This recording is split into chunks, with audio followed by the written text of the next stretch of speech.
Om Namo Bhagavate Vasudevaya.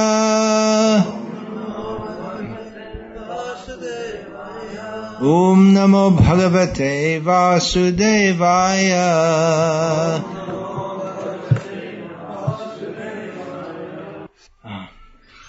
Continuing on the theme of addressing controversies regarding Krishna in the matter of his being Dharmakrt, one or the one who makes dharma, who acts dharma,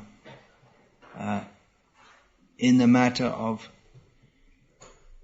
Krishna being misunderstood. Hare Krishna. Much about Krishna is misunderstood. Krishna will be misunderstood by persons in this material world. Persons in this material world come to this material world to forget Krishna, and they develop a different kind of consciousness. Bhayam dvitiya bhiniveshata syat ishada petyasya viparyaya smritihi. One enters the world of fear when one leaves the protection of Krishna. One enters the world of fear when one identifies himself with the body and everything in relation to the body. Deha patyakala deshu. The body, the children, wife, etc. So one enters the world of fear, of duality, of thinking oneself separate from Krishna. And when one neglects Krishna or rejects Krishna, and one's consciousness becomes opposite to what it should be. So, hearing about Krishna's pastimes in the Ras Leela, which is one of the most controversial and misunderstood pastimes of Krishna, that can be understood when someone is free from material contamination. Understanding of Krishna, it's not simply by doing a course. One can go to the university and study Krishna, just as one can go to the university and study mathematics or butterflies or any kind of subject. One subject you could study is Krishna. But Krishna is not an object of, Krishna is not an object or a subject who can be contained within the tiny framework of our intelligence. It requires purification of consciousness to understand Krishna. Unless one is of pure consciousness, one cannot understand Krishna. Pure consciousness means to become free from envy. Envy means to identify oneself not as the servant of Krishna.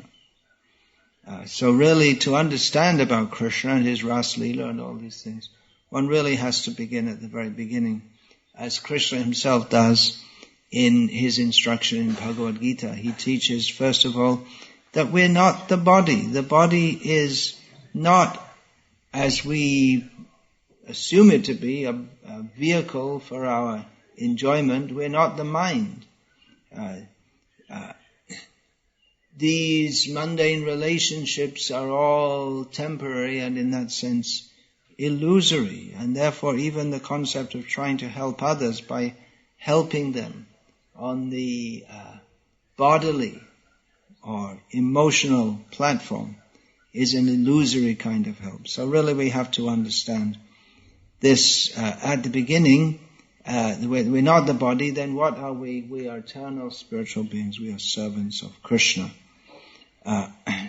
When one is freed from the material contamination of identifying with the body, then and identifying oneself as I am an eternal servant of Krishna, then he reaches the level of Paramahamsa, and it is possible on that platform for certain spiritually advanced people to understand Krishna's Ras Leela. Not for everyone. One may be a pure devotee of Krishna, and not understand Krishna's pastimes with the gopis, may not even know anything about them. Mother Yashoda doesn't. She's pretty high up there, isn't she? She doesn't know anything about Krishna's Rasalila pastimes. It's meant for devotees in a certain relationship with Krishna. It is Krishna's topmost pastime, although Bhaktisiddhanta Saraswati Thakur on one pastime said that, well, actually his midday pastimes at Surya Kund, they can be considered topmost. They're not even very well known as the Rasalila is. But these pastimes can be truly understood and relished by nirmatsaranam satam, pure devotees who are free from any kind of envy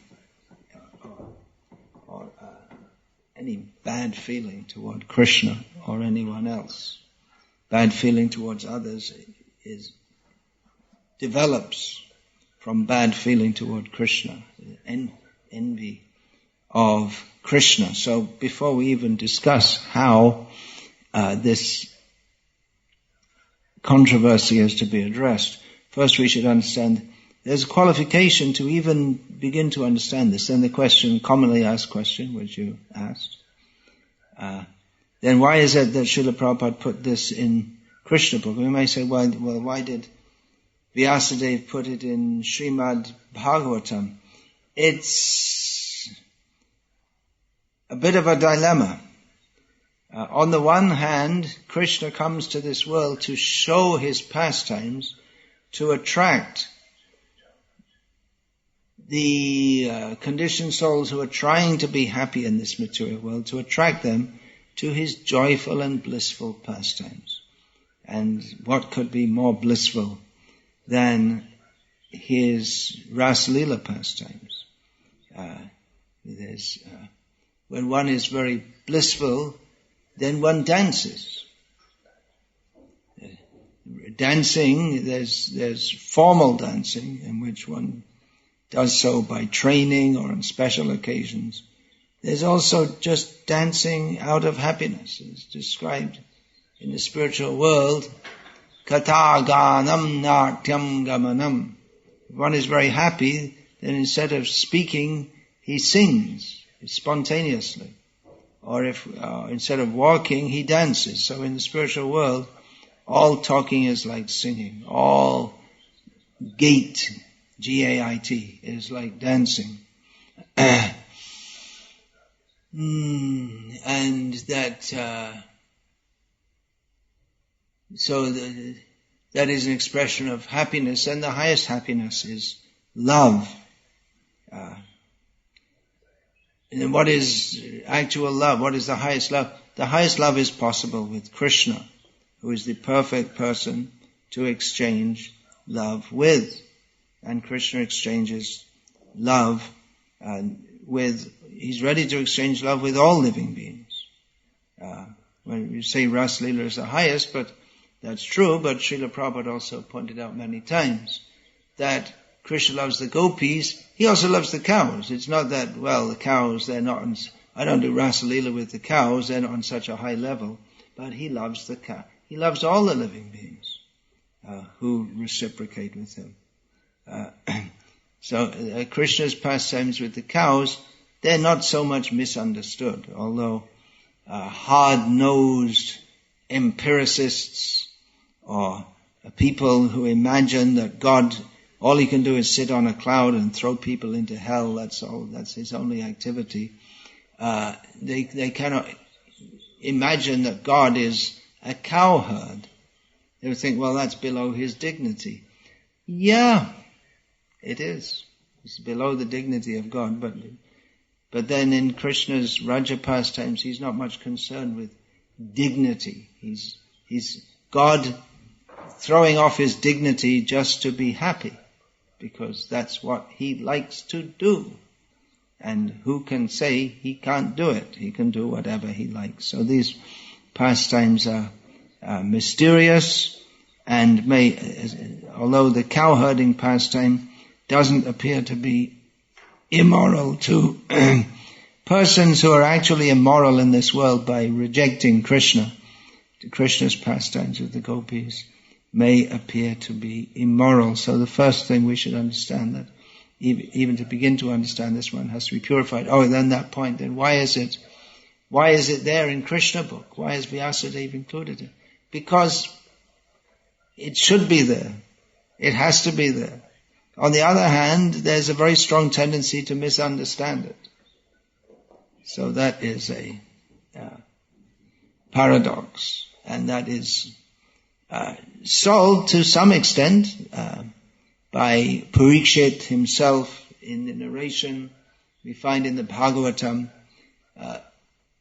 that when Shukdev describes or begins to describe Krishna's pastimes, intimate pastimes with the gopis in the Rasa Leela, then Parikshit, for the benefit of the many saintly persons who were present, also listening to Shukadev, for their benefit and for all generations of future hearers of Bhagavatam, Parikshit asked, how is it that Krishna, who comes to establish dharma, performs what appears to be adharma by dancing with the gopis?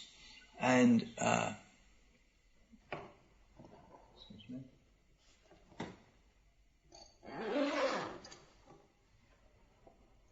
Shukdev answers that, and I'll be going over those answers in this series of lectures, which I probably or may not finish before I leave Ireland. But you can read it yourself in the Krishna book. Also, so you may say, well, why am I talking about it? Well, what else should we talk about? Okay, I read all Prabhupada's books. Okay, now let's talk about Harry Potter. Well, that's also in a book, so you can go and read it yourself also. Then why discuss these things at all? Well, Shrinu Sukhadam Shubhadam Bhavasaram.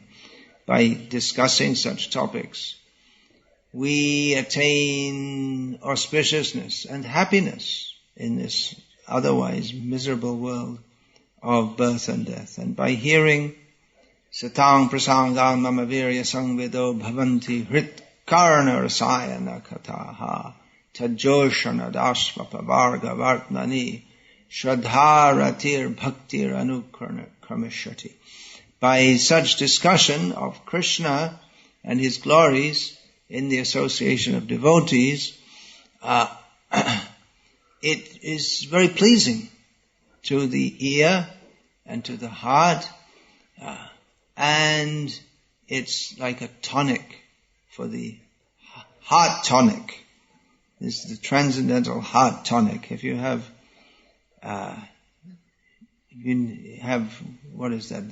The arteries become congested, then you need to go to a doctor for some treatment, angioplasty or whatever. But the heart, in the sense of the consciousness, this is a tonic for the consciousness, purification of the consciousness by discussing Krishna in the association of devotees.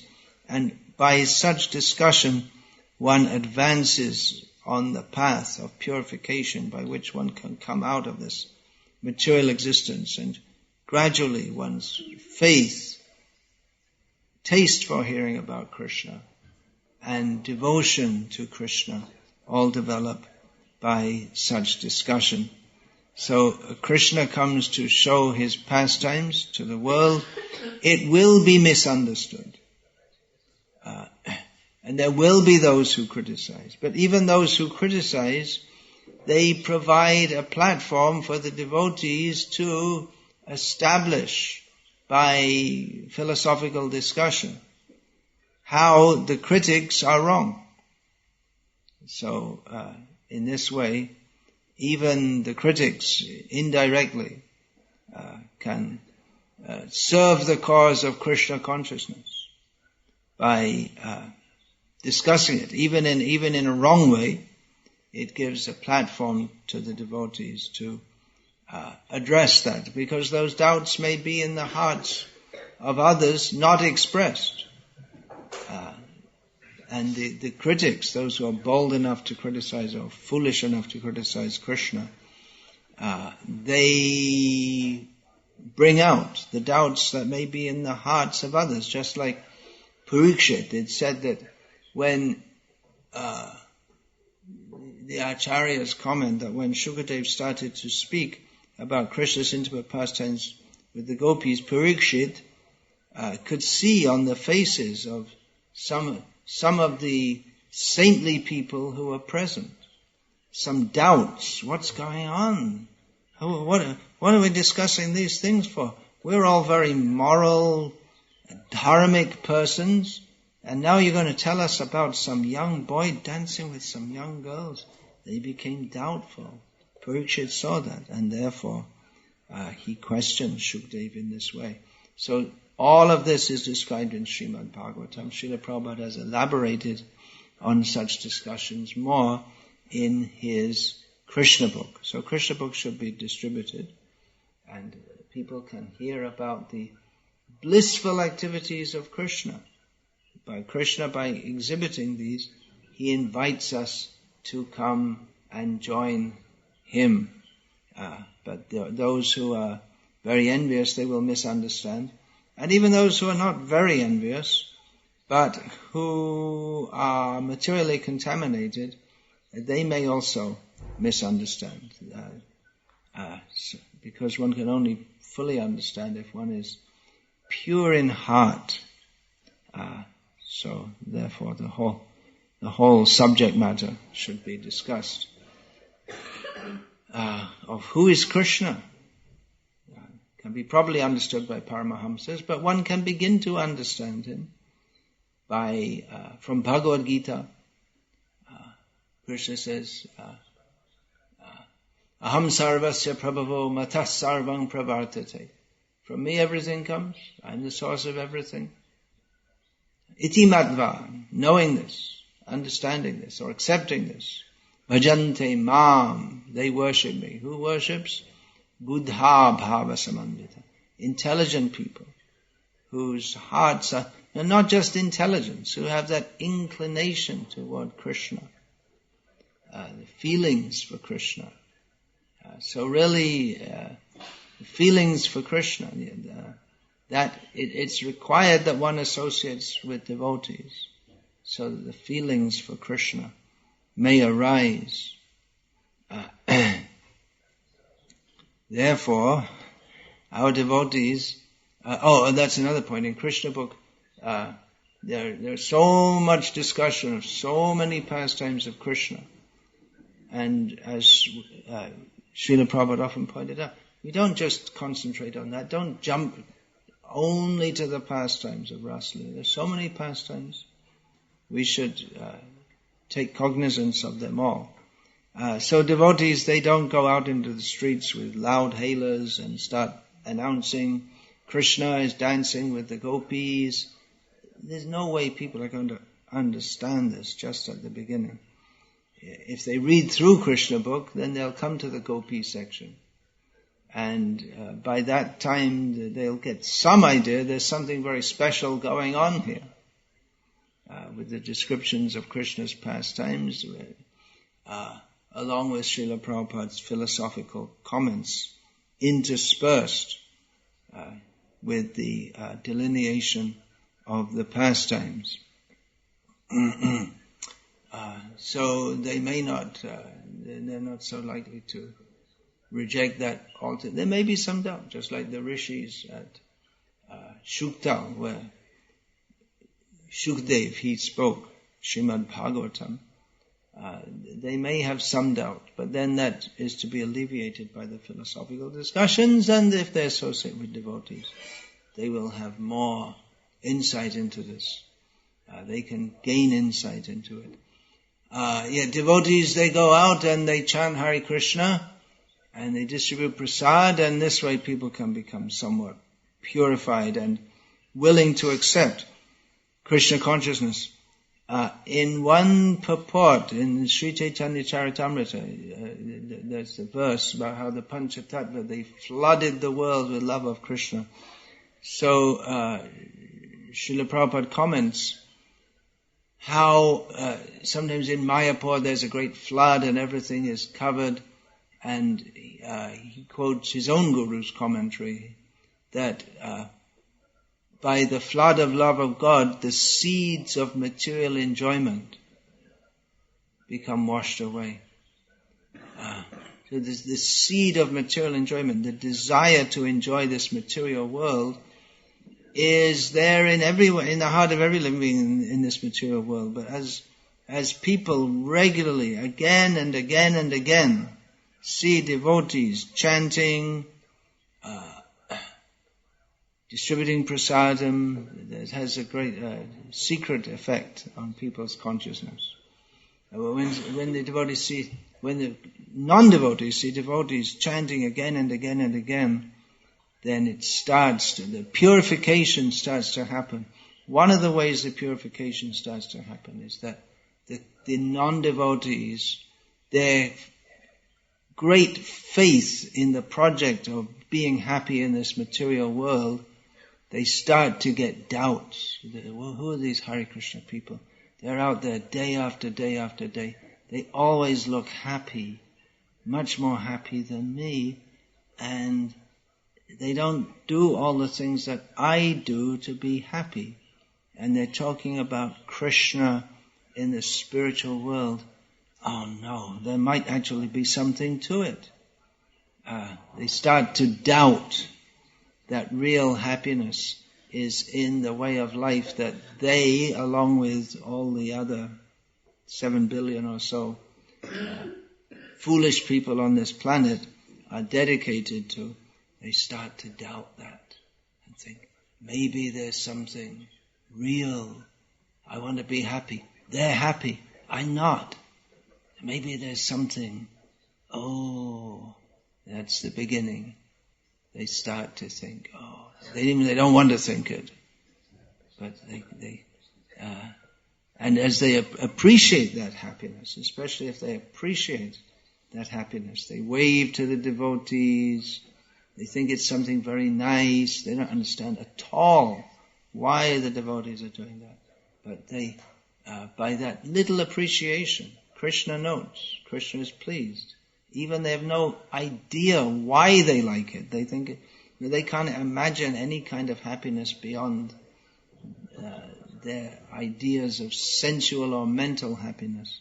But they appreciate it. This is something nice. This is something good. Then their heart becomes purified. So gradually, all these topics may be explained to them. But really this pastimes, intimate pastimes of Krishna, they're understandable by devotees who are pure in heart, who have become completely purified, so that they are not envious of Krishna. What does this mean, envious of Krishna? Envious of Krishna means, in this material world, we want to enjoy our senses. In spiritual existence, means to serve Krishna's senses. Sarvopadhi vinirmuktam tatparat vena nirmalam hrishikena hrishikesha sevanang bhakti ruchate. This is the very definition of bhakti. When one is free from material designations, I am Irish, for instance. I am Protestant, for instance. I don't like Catholics, for instance. Just giving it as an example. No political overtones here. Then one identifies oneself with a certain matrix of supposed identity by which one accepts a certain kind of outlook for the sake of trying to enjoy one's senses. So when one is free from all such mundane designations, sarvopadi, and takes Krishna to be the object of his service, tatparat vena nirmala, and is completely pure in doing so, has no personal motive, then by engaging one's senses in the service of the master of the senses, namely Krishna, then that is called bhakti. So this purification is required, change of consciousness. Otherwise, in this material world, what's going on is atmendriya priti ichcha, the desire to satisfy one's own senses. But that is atmendriya priti vancha tare bale kam, krishnendriya priti ichcha dhare premanam. Atmendriya priti vancha, yeah. Anyway, it's the same word. But the desire to satisfy Krishna's transcendental senses is called prem. So one who is pure in heart means has no more desire to enjoy the material world via his senses, via his mind, apart from gross sensual enjoyment, touching, tasting, smelling, feeling, hearing, enjoyable objects of this world. There's also the mental enjoyment of power, wanting to control others, prestige, thinking oneself better than others, perceiving others as enemies and killing them or overcoming them, or one takes happiness in seeing their downfall, and so on. So this is all material. And spiritual desire is the desire to serve Krishna. So the desire to satisfy one's own senses is based on envy of Krishna. One doesn't like to see Krishna happy. Krishna is dancing with so many girls. Oh, what's this? That must be immoral. I can't do it. So he can't do it. He shouldn't do it.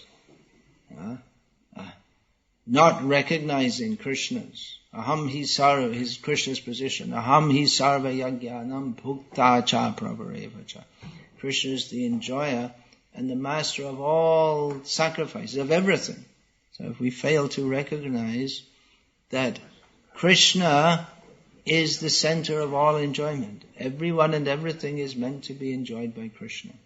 One who recognizes that and acts on that platform is a true Paramahamsa. Others are envious of Krishna, even great moral persons of this material world, even the great yogis who renounce this world and don't want to enjoy their senses because they are. Why don't they want to enjoy their senses? Because they see that is the cause of distress. They rightly perceive that that is the cause of distress. But unless they accept that we are to serve Krishna, then they're also acting on a platform of sense gratification. Not gross sense gratification, but it's me in the center. My liberation from material existence. But pure devotees are not even interested in liberation from material existence. They only want to serve Krishna. Here or there or anywhere. That is the platform of pure devotion. Paramahamsa. So all these points should be understood.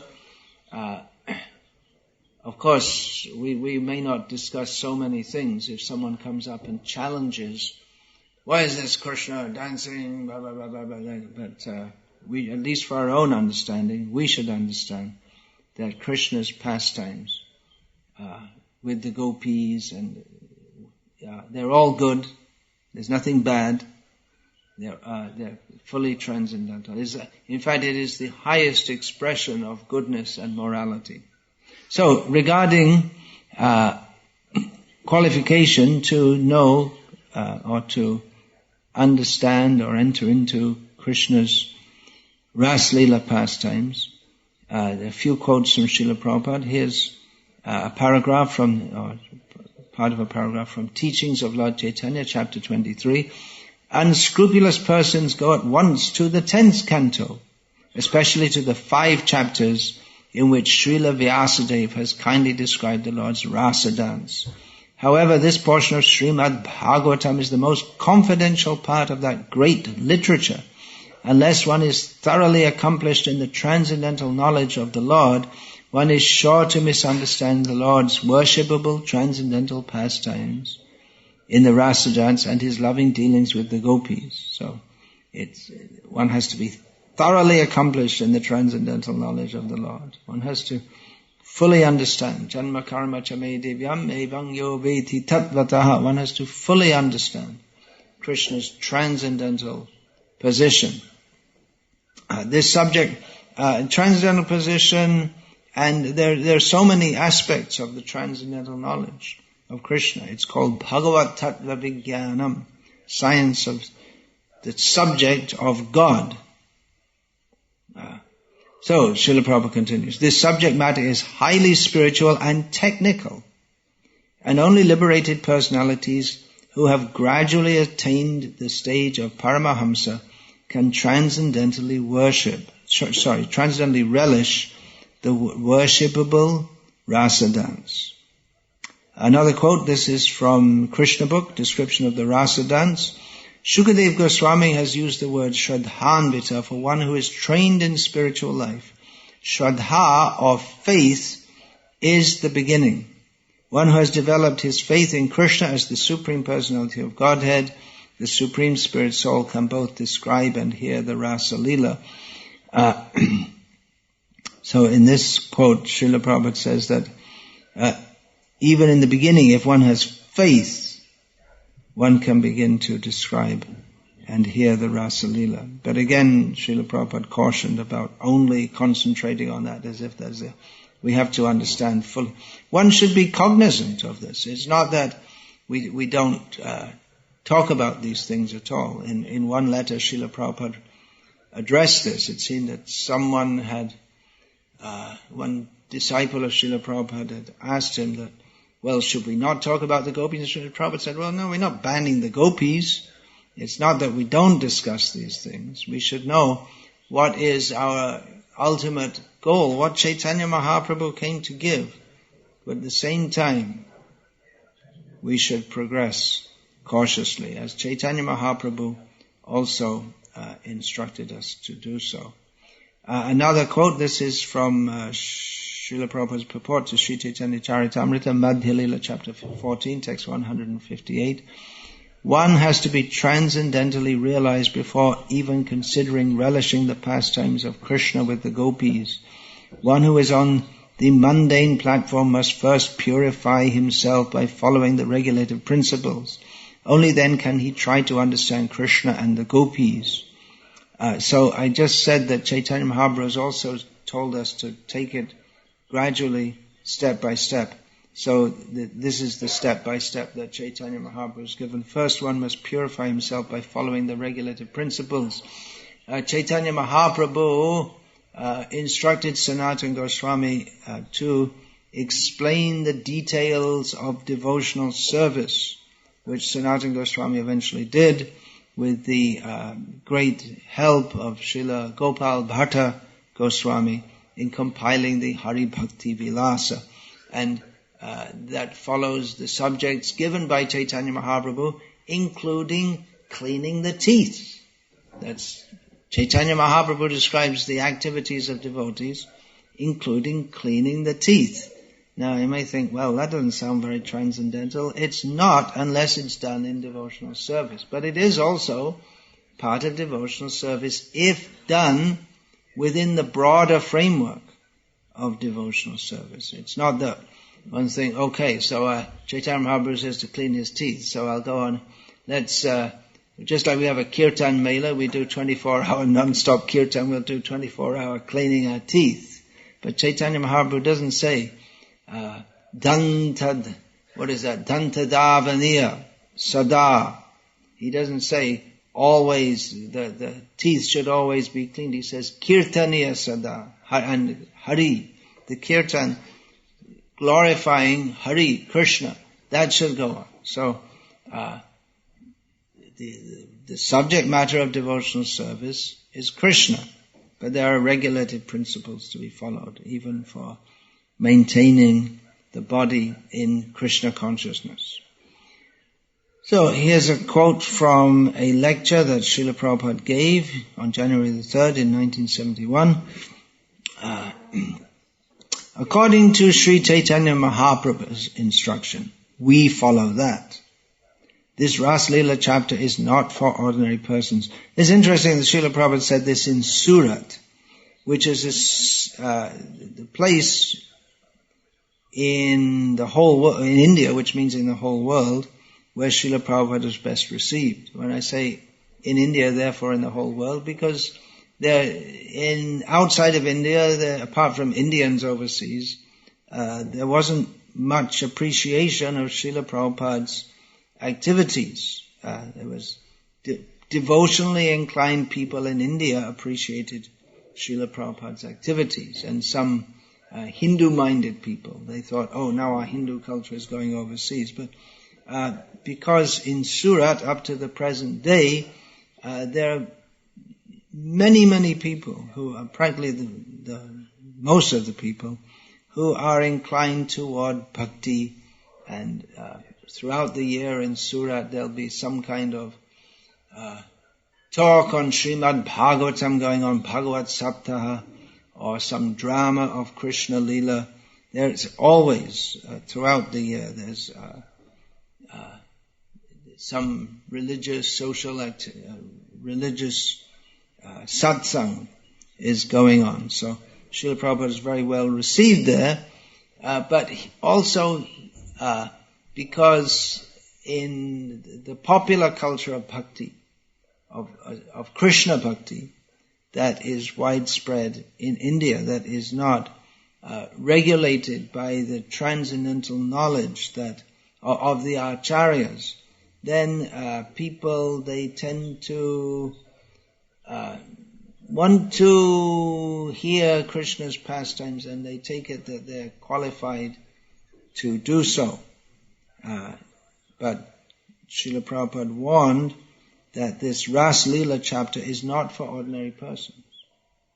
Even, we may say, well, those who like to hear about Krishna, they're not ordinary persons, but there are various warnings. Anushrunuyat, that's from that Shraddhanvita verse. One should hear in disciplic succession. Satang prasangan, one should hear in association of devotees.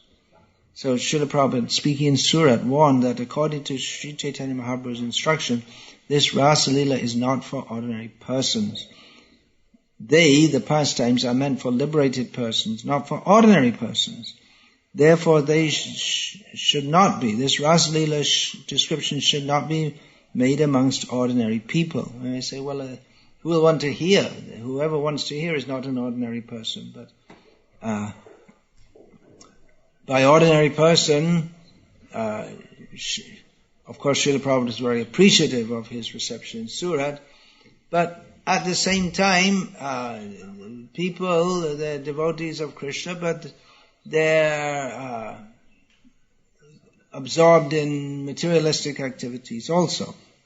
And as it happens, Surat is one of the most wealthy cities in India. It's a great center of business with crores of rupees, millions of dollars of business being negotiated every day. So people are also, they're devotees of Krishna, but they're also, they're not unconcerned with making money.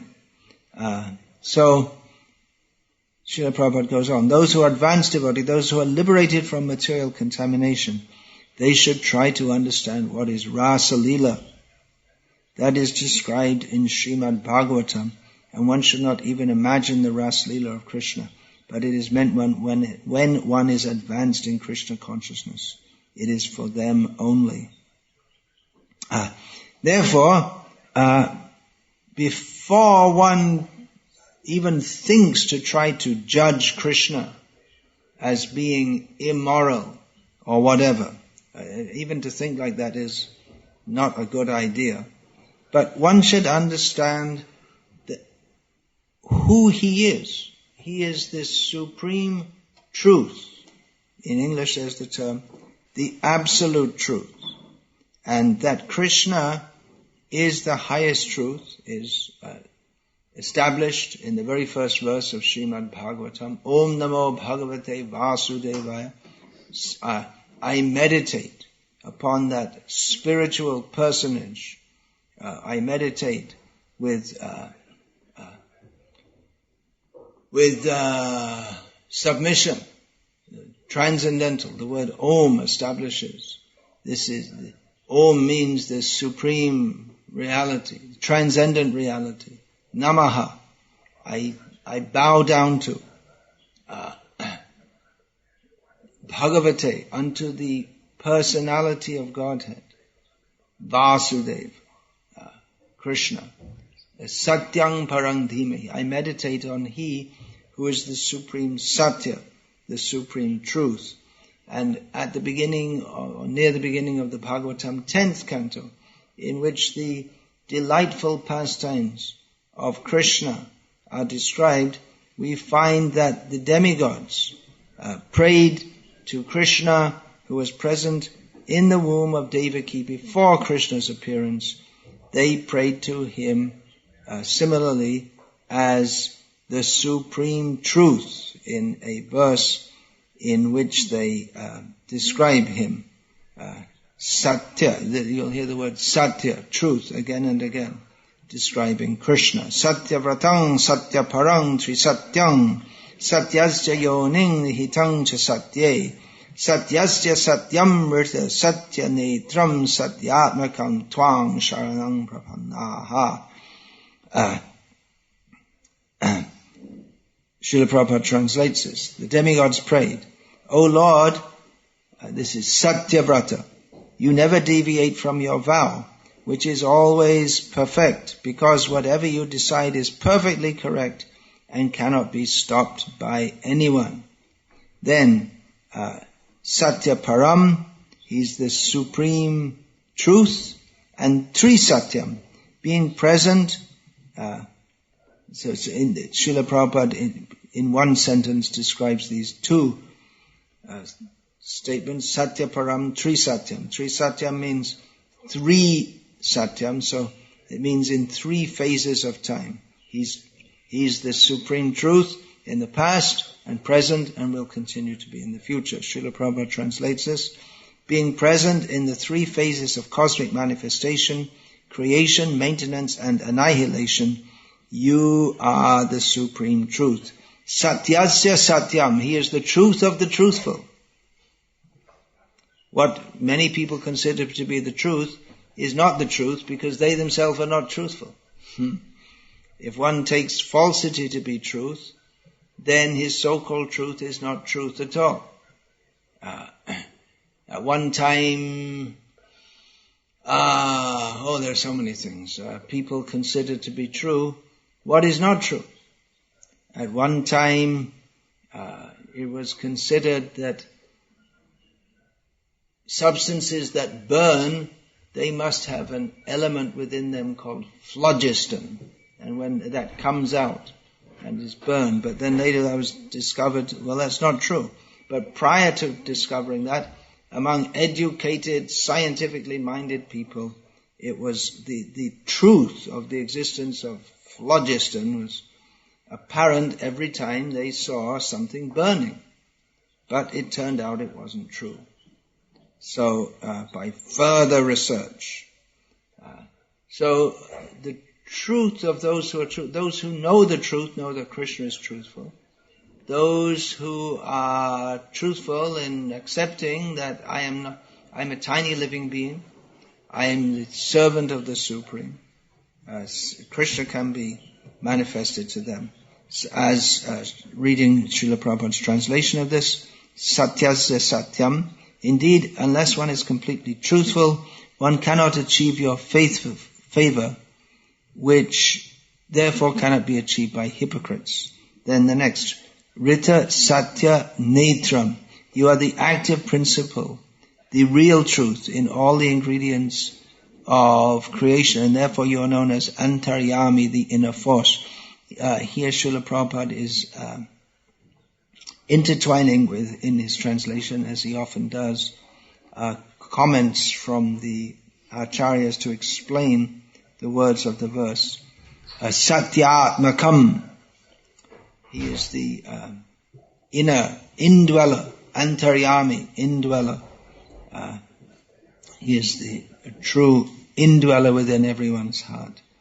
You are equal to everyone, and your instructions apply for everyone for all time. You are the beginning of all truth. Therefore, offering our obeisances, we surrender unto you. Kindly give us protection. Srila Prabhupada's purport, I'm not going to read that now, but I'm going to read Srila Prabhupada's commentary on this, given in the Krishna book, on this same verse. So from the Krishna book, Prayers by the Demigods for Lord Krishna in the Womb, Srila Prabhupada writes, Then the demigods address the Lord as Satyam Parang, or the Supreme Absolute Truth. Everyone is searching after the truth. That is the philosophical way of life. The demigods give information that the Supreme Absolute Truth is Krishna. One who becomes fully Krishna conscious can attain the Absolute Truth.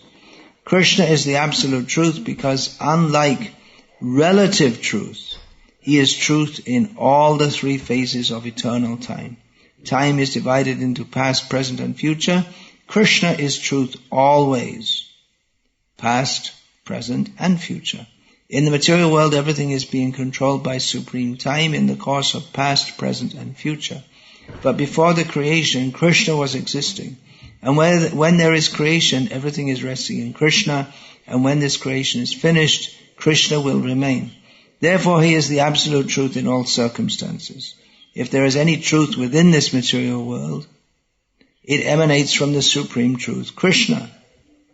These are profoundly philosophical statements. If there is any truth within this material world, is there any truth? Well, it's not totally untrue. There's some kind of truth, but that truth, because it rests in the supreme truth, the absolute truth, Krishna. If there is any opulence within this material world, the cause of the opulence is Krishna. If there is any reputation within this material world, the cause of the reputation is Krishna. If there is any strength within this material world, the cause of such strength is Krishna.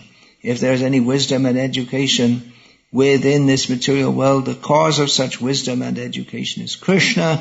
Therefore, Krishna is the source of all relative truths, which is another way of translating Satyatmakam. He is the essence of everything that which is true. So all of these names, Satyavrata, Satyam Param, Trisatya, Satyatmakam, all these names could be examined in great detail, but I won't go into that just now. Also in the Rasa Dance introduction, that chapter in chapter 29 of Krishna book, Srila Prabhupada goes in great depth to establish the Supreme Master is Krishna. Of course, he's done this again and again and again in his writings and in his talks. But he goes to great, lengthy paragraph explaining Krishna is the supreme controller. We cannot say there is no controller. That is a great mistake one of the great mistakes of all so-called philosophers, atheistic philosophers. They do not recognize that there is a supreme controller, and that supreme controller is Krishna. So, getting to the essence of this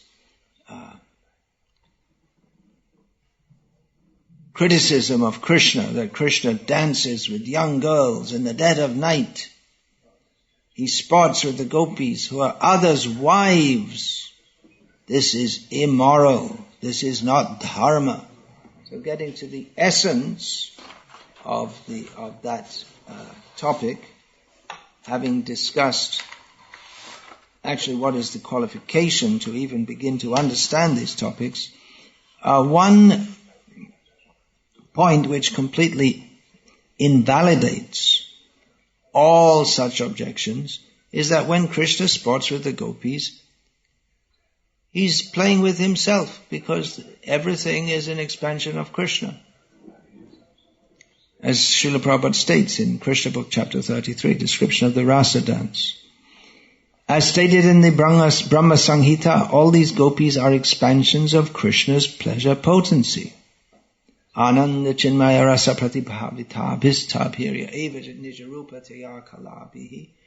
It is described that these, the gopis, they're expansions of Krishna's Ananda Chinmaya Rasa, or his Chit Shakti, Hladini Shakti, his potencies of existence and of pleasure. So, going on, Srila Prabhupada writes, touching their bodies with his hands and looking at their pleasing eyes, Krishna enjoyed the gopis exactly as a child enjoys playing with the reflection of his body in a mirror. So they're all Krishna's. They're all Krishna's potencies, and there is eternal confidence. The idea that the wives of someone else, that is illusory. As Srila Prabhupada once pointed out, someone may criticize Krishna for dancing with someone else's wives, but if you think this is my wife, then you are immoral, because the wife doesn't belong to you. She's also a servant of Krishna. If one sees one's wife primarily as my wife, of course conventionally that must be done. But primarily one should see, if one is to see with actual understanding, that I as a living being am a servant of Krishna, and so is that living being. So are all other living beings. And the one I call my wife, and who I conventionally interact with as my wife, is actually a servant of Krishna. So, to even think that there can be someone else who has a claim over anyone, that the claim that surpasses that of Krishna's, that is immoral. So the so-called moralists, they are immoral. They think Krishna is immoral by having so many wives. But you are immoral by thinking I have one wife. If one doesn't see that husband-wife relationship is meant for serving Krishna together. Another point is that Krishna, anyway, I'll just read it, it'll become clear. From the same chapter, description of the Rasa dance, Krishna book, chapter 33. Another word used here is apta kama. Some may take it for granted that Krishna was very lusty among young girls, but Parikshit Maharaj said that this was not possible. He could not be lusty. Apta kama means that the Supreme Personality of Godhead is self-satisfied. Even if he were lusty, he doesn't need to take help from others to satisfy his lusty desires. The next point is that although not lusty, so he doesn't need to, even if you say Krishna has got desire, which is true, in one sense, although he's Atma Rama, he's fully satisfied in himself, but Eko Bahu Syam, the one becomes many, to expand the bliss. Bliss is the nature of Brahman. Anandamayo Bhasat. The supreme Brahman is full of bliss. So to expand that bliss, he expands himself into many forms, who are simply expansions of himself. So he can please himself by himself. And in fact he does that in one sense when he expands himself as other living beings too, for sharing and thus increasing transcendental bliss. Then, continuing from Srila Prabhupada's Krishna book, the next point, Srila Prabhupada writes, is that although not lusty himself, he might have been seduced by the lusty desire of the gopis. But Maharaj Parikshit then used another word, Yadupati, which indicates that Krishna is the most exalted personality in the dynasty of the Yadus. The kings in the dynasty of Yadu were considered to be the most pious, and their descendants were also like that. Having taken birth in that family, how could Krishna have been seduced even by the gopis? So the point is there that he comes in a line of very pious kings, and all these pious kings, they're above such low-class behavior as illicit sexual activity. And Krishna is considered the best of all the descendants of Yadu, so where's the question? There's no question of Krishna being on the platform of some low-class, lusty person. Now, another point, Krishna relishes himself exactly his own internal spiritual energies. He and his energies are non-different.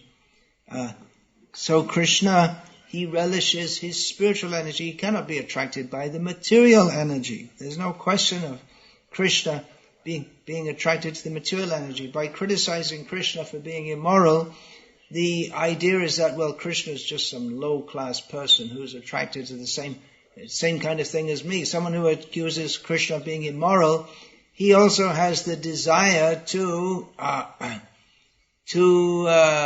enjoy this material world, but even though he has so many gross desires, he keeps them in check and only enjoys in a regulated way. And in this way, he's moral. And he thinks that Krishna doesn't keep his desires in check. He just indulges in all bad things. But Krishna doesn't come down to the low platform of this material world. He doesn't have any material desires. But he has desire, spiritual desire. Krishna's not interested in Miss World or Miss Universe. Or who's supposed to be the most beautiful woman in the world these days? Who's some great film actor? Hollywood? Anyone know? Any idea? Bollywood? Who's the big... Aishwarya Rai. Aishwarya Rai's old now. She's gone. You're out of date. I mean, she's still probably beautiful, but not that much, because she must be over 40 by now, isn't it? Okay, you're in touch with Bollywood? Who's the big, beautiful woman there now? Priyanka Chopra. Yeah, I must admit, I've heard her name. How do I know? Well, it's if you live in India as I do, then you see the newspapers and the name comes up. Okay, so she's the biggest right now. And how many have you seen? When I first came to India, Rekha was big. You must have heard of her, but she must be 70 or something now. I don't know, 60, 70. Not beautiful anymore. As I often joke in India, what happened to Rekha? She got too much Rekha on her face. Rekha means line. So, so Priyanka Chopra's the most beautiful. But Krishna's not interested in Priyanka Chopra in the way that millions of Indians are interested in her. In a lusty way. He's interested in her. He wants to save her soul. But he's not interested in enjoying what is, as Rukmini Devi says, as recorded in the Srimad Bhagavatam, about a woman who's interested in a man, and it applies the other way also. Any woman who's interested in, who thinks, my husband, and he thinks, what is that? It's a bag of mucus, bile, blood, organs, all encased in a bag with some mustaches on the outside, and she thinks this is my husband. And so the other way, what Priyanka Chopra or any other beautiful woman, I presume Priyanka Chopra is beautiful. Otherwise she wouldn't be famous as a Bollywood Nayika or heroine. So it's the same thing. It's just, there are some differences, not exactly the same. well-formed breasts, lips, legs. But if you just, as the saying goes, beauty is skin deep. If you remove the skin and have a profile of any beautiful woman minus the skin, unless you're used to such things, you're a surgeon or something like that, you probably vomit. It's disgusting. So Krishna is not attracted to blood, bones, mucus, bile in a bag of skin. If you hear of skin separated from the body, it sounds horrible. We've heard that the Nazis in overseeing the execution camps of Jews and others, they would make wallets and such things from human skin. If you hear that, there's some... Who would like for their birthday present a wallet made of human skin? Any takers? Anyone? No, it's horrible to hear. But the same skin, when it's attached to the body, sounds or gives the impression of being something very relishable. So Krishna, he's not interested in the blood, bones, bag enjoyment. Krishna is never attracted by what is his material energy. Krishna is very interested in Priyanka Chopra, but no more interested than he is in any other jiva. He sees her as a bewildered soul in this material world. We hope she gets some benefit. She's probably visited the ISKCON center in Juhu. Most people in Bombay, especially from the higher classes, have been at some time, I would think. So, regarding this, Srila Prabhupada writes in his purport to chapter 7, verse number 6 of Canto 2 of the Srimad Bhagavatam, regarding Narayan Rishi, who you may remember performing austerities, and Indra, as usual, gets disturbed. Oh no, they're going to knock me off the Indra post. I'd better send some beautiful girls to break their austerities. And so some beautiful girls went with Cupid, Kamadev with his bow, and Narayan Rishi looked at them and said, oh, yeah, beautiful girls. You like beautiful girls? Okay. And they manifested some beautiful girls, much more beautiful than the ones which Indra had sent, and said, you like beautiful girls? Okay, choose one. You can take whatever you like. So he defeated Cupid and Indra in this way. So Srila Prabhupada writes in this regard, the demigods, being envious of the austere life of the rigid brahmacharis, would try to cause them to break their vows by dispatching soldiers of Cupid. Soldiers of Cupid is a female army. And the bow of Cupid is flower arrows to, how nice. And you're dead, spiritually dead. But in the case of the Lord, it became an unsuccessful attempt when the celestial beauties saw that the Lord can produce innumerable such beauties by his mystic internal potency, and that there was consequently no need to be attracted by others externally. There is a common proverb that a confectioner is never attracted by sweetmeats. The confectioner who is always manufacturing sweetmeats has very little desire to eat them.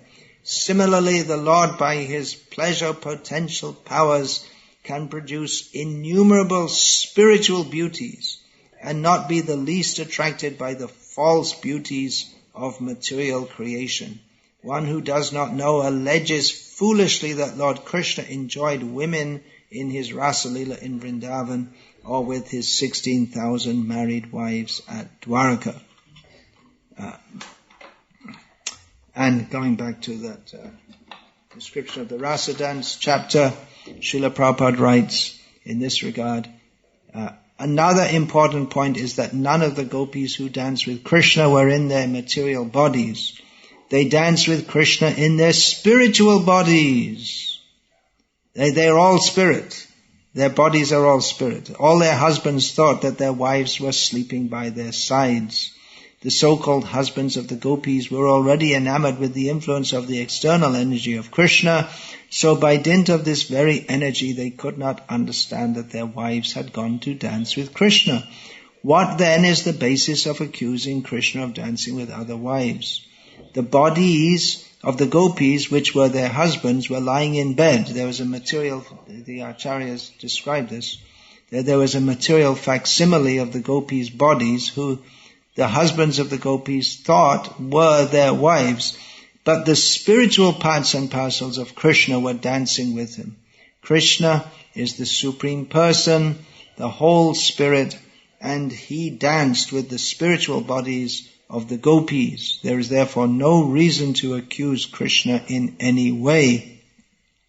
Back to Sri Chaitanya Charitamrita, Madhya Lila, chapter 14, text 158, purport. The gopis are all transcendental spirit souls. One should never think that the gopis and Krishna have material bodies. Vrindavan Dham is also a spiritual abode. And there the days and nights, the trees, flowers and water and everything else are spiritual. There is not even a trace of material contamination. Krishna, who is the Supreme Brahman and Super Soul, is not at all interested in anything material. His activities with the gopis are all spiritual and take place within the spiritual world. They have nothing to do with the material world. Lord Krishna's lusty desires and all his dealings with the gopis are on the spiritual platform. I'm not going to finish this. There are 28 pages on page 6. The 28 pages of these quotes, this is a sampling of quotes from Srila Prabhupada on these topics. That's obviously very, very important topics. So the basic point to be understood is that Lord Krishna is the Purusha, the supreme enjoyer, the supreme male, whereas all others are Prakriti. So he is actually the husband and the Lord of all living beings. As Srila Prabhupada writes in Srimad Bhagavatam, Canto 5, Chapter 18, Text 19, in the prayers of Lakshmi Devi, Rama. Now the name of her is Rama. That's why we shouldn't chant Hare Rama, Hare Rama. Sometimes we hear devotees chanting Hare Rama, but it's Hare Rama, not Rama. And then it becomes something different. I'll just read this. In this verse, Lakshmi Devi Rama shows compassion toward women who worship the Lord for the benediction of possessing a good husband. Although such women desire to be happy with children, wealth, a long duration of life, and everything dear to them, they cannot possibly do so. In the material world, a so-called husband is dependent on the control of the Supreme Personality of Godhead. There are many examples of a woman whose husband, being dependent on the result of his own fruitive actions, cannot maintain his wife, her children, her wealth, or her duration of life. Therefore, factually, the only real husband of all women is Krishna, the Supreme Husband. Okay, women, don't go for a divorce. You're already the wife of Krishna. And in this world, you have to have a husband also. Because the gopis were liberated souls, they understood this fact. Therefore, they rejected their material husbands and accepted Krishna as their real husband. Krishna is the real husband not only of the gopis, but of every living entity. Everyone should perfectly understand that Krishna is the real husband of all living entities who are described in the Bhagavad Gita as Prakriti, female, not Purusha, male. In Bhagavad Gita, only Krishna is addressed as Purush. Param Brahma, Param Dhamma, Pavitrang, Paramang Bhavam. Purushang, Shashvatam, Divyam, Adi Devam Ajang Vibhum. Arjuna said to Krishna, you are the Supreme Brahman, the ultimate, the supreme abode and purifier, the absolute truth and the eternal divine person. You are the primal God, transcendental and original, and you are the unborn and all-pervading beauty. Krishna is the original Purush, and the living entities are Prakriti. Thus Krishna is the enjoyer, and all living entities are meant to be enjoyed by him. Therefore, any woman who seeks a material husband for her protection, or any man who desires to become the husband of a woman, is under illusion. To become a husband means to maintain a wife and children nicely by supplying wealth and security. However, a material husband cannot possibly do this, for he is dependent on his karma. Karmana daiva netrena. His circumstances are determined by his past fruitive activities. Therefore, if one proudly thinks that he can protect his wife, he is under illusion. Krishna is the only husband, and therefore the relationship between a husband and wife in this material world cannot be absolute. Because we have the desire to marry, Krishna mercifully allows the so-called husband to possess a wife, and the wife to possess a so-called husband, for mutual satisfaction. In the Ishopanishad it is said, Tena tyaktena bhunjita.